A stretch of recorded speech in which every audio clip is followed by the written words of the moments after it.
అదే తెలంగాణలో చదువుకున్న వాళ్ళందరికీ కూడా తెలిసిన విషయమే. తెలంగాణ వచ్చిన తర్వాత అవి ఎందుకు పోతలేవు అనేటందుకే చెప్తున్నా కదా. ఇప్పుడు నారాయణ శ్రీ చైతన్యలా అందరు రాజకీయ నాయకులై రాజకీయ పార్టీలకు సంబంధించిన పెద్దలకు వాటాలు ఉన్నాయి కాబట్టి అవి ఇక్కడ ఉన్నాయి. ఇక్కడ ఉండు కాదు, కింది దాకా వస్తున్నాయి అవి. కానీ ప్రజలుగా మనం దీని మీద చైతన్యవంతులై వాటిని ఫస్ట్ మన విద్యా వ్యవస్థను చక్కదిద్దుకోవాలి. ఇప్పుడు అంతా బహిరంగంగా ఓపెన్గా ఆయన ప్రైవేట్ హాస్పిటళ్ళు, ప్రైవేటు బడులు, కార్పొరేట్ హాస్పిటల్, కార్పొరేట్ బడులు కింది క్షేత్రదాయి దాకా తీసుకొస్తుందంటేనే మనల్ని మూస్తుండే. ఎవరి జేబు ఖాళీ అవుతుంది? ఫీజుల భారాలు ఎవరి మీద పడతాయి? పేదోళ్ళ మీద కదా పడేది.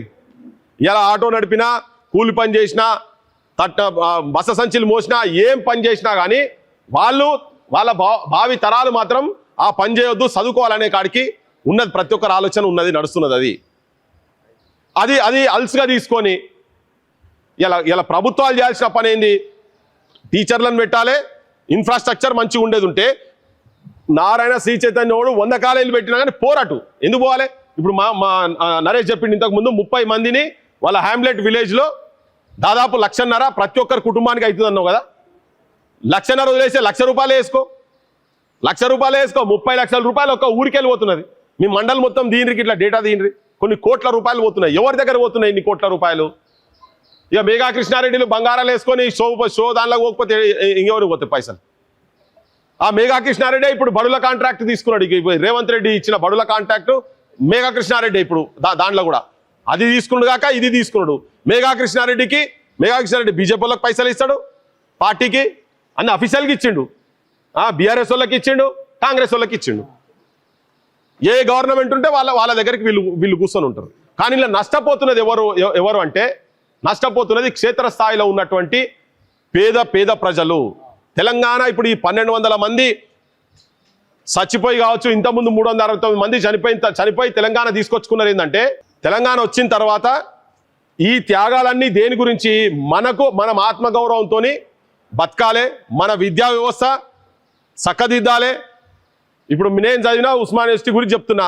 మా యూనివర్సిటీలో 1,267 పోస్టులు, ఒక్కటి కాదు రెండు కాదు 1,267 పోస్టులు శాంక్షన్డ్ పోస్టులు ఉంటే 1000కి పైన ఖాళీలు ఉన్నాయి. నీకు ఆ విశ్వవిద్యాలయాలు ఉంటాయా? మేము చదువుకున్న టైంలో మాకు ఒక కళ, అరే అలా యూనివర్సిటీలో సీటు కొట్టాలంటే ఒక కళ.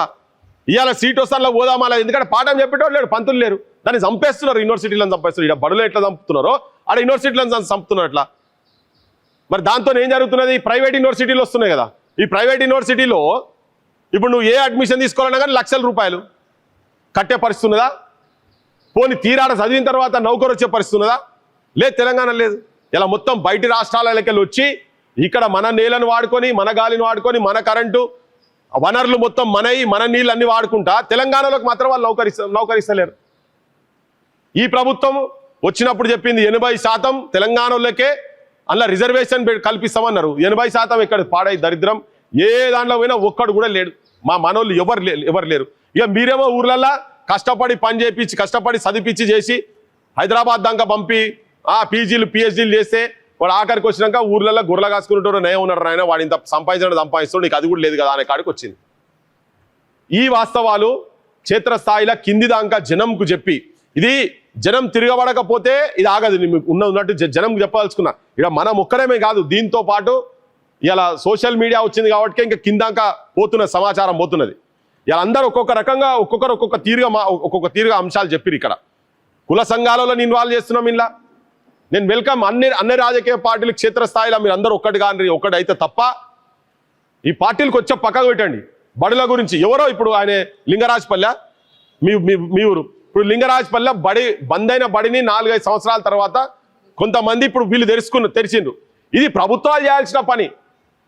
వాళ్ళ ఇంట్రెస్ట్ తోటి పాపం వాళ్ళు వచ్చి ఆ బండ్లను ఆపిచ్చేసి వాళ్ళు నిలబెట్టుకొని, ఆ బడిని నిలబెట్టుకొని ఎంత ఇప్పుడు వీళ్ళకి ఆలోచన ఉన్నది.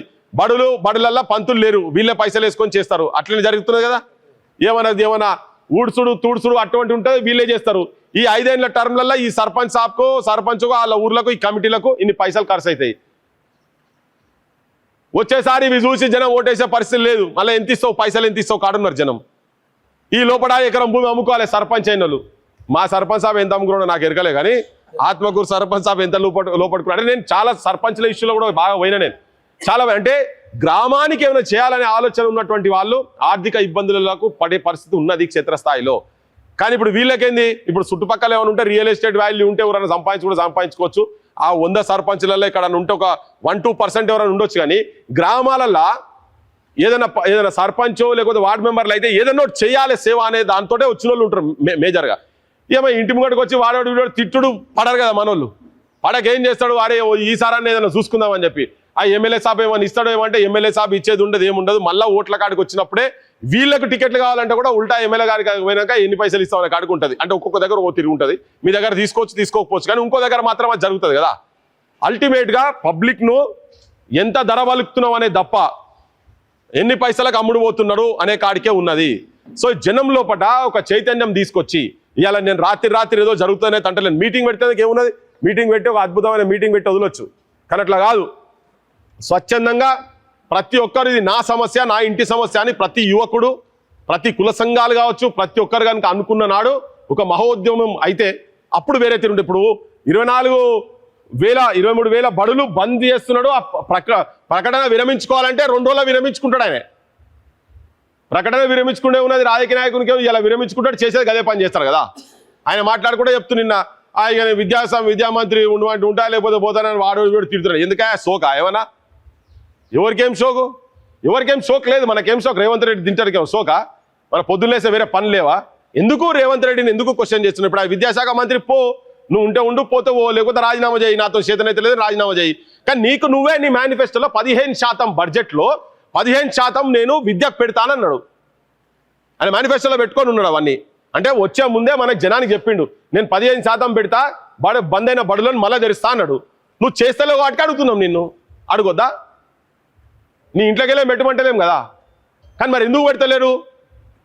ప్రైవేట్ వాళ్ళ దగ్గర వీళ్ళకి వాటాలు ఉన్నాయి కాబట్టి పెడతలేరు. అవి వాళ్ళే చెప్పిండు, మిత్రుడు చెప్పిండు, వాళ్ళ ఇంట్లోనే బడులు ఇంటర్నేషనల్ స్కూళ్ళు వాళ్ళే పెడుతున్నారు, హాస్పిటల్ వాళ్ళే పెడుతున్నారు.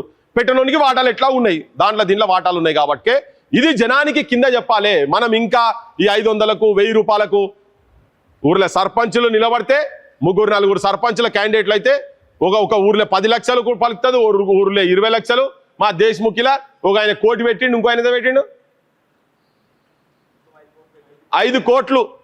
ఒక్క ఊర్లే ఉన్నదన్నీ 1000 ఓట్ల, 1300 ఓట్లకు 5 కోట్ల రూపాయలు పెట్టిర్రు. దేశముఖి అన్న గెలిచింది ఒక్కడు, గెలిచిన ఆయన మొన్న కలిసిండు, మొన్న గిన్నె కలిసిండు, ఇట్లా గట్కేసరి దగ్గర మీటింగ్ పోతుంటే కలిసిండు. ఏందా ఏమవుతుందంట, ఏమున్నదన్నా నువ్వు అన్నట్టుగానే ఉన్నదిగా, ఏంటిదంటే 1 ఎకరం అమ్ముతున్నా అన్నాడు. అరే నేను అదే చెప్తున్నా. అంటే చాలా మందికి ఏమనుకుంటారు అంటే పైన సర్పంచ్ కానీ వచ్చాడు పైసలు కాదు వాళ్ళకేమున్నది అంటారు.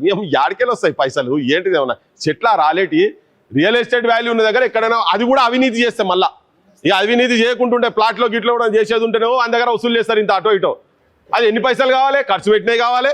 ఇప్పుడు మళ్ళీ రోజు పొద్దుగాలే ఇంటి ముంగడికి వచ్చి సాయంత్రం వాళ్ళ ఒకటికి సాయంత్రం కావాలి, లేకపోతే ఉట్టిదే మావాడు సర్పంచ్ దివాలా తీసిండటాడు పొద్దుగాలే, అయిపోయింది సర్పంచ్ పని అయిపోయింది అంటాడు. ఇంకోని చూసుకుంటాడు. ఇక ఈ లోపల ఇది ఒక గ్యాంగ్ జమ అవుతుంది ప్రతి ఊర్లలో. మెజారిటీ జనం అట్లా ఉండరని కాదు. కానీ ఏమవుతుంది, ఇప్పుడు ఆయన ఇక్కడ అమ్ముతాడు, ఆల్రెడీ మిగతా నిలబడ్డోళ్ళు కథ ఆగమైపోయింది. కానీ ఆ ఊర్లో మేము ఒక 250 మందిని పైసలు తీసుకోకుండా ఓట్లేసే చైతన్యవంతులను తయారు చేసినాం. ఆల్రెడీ తీసుకోలేమన్నా వాళ్ళ సపోర్ట్ తోటే ఇప్పుడు గెలిచిన సర్పంచ్ గెలిచిండు.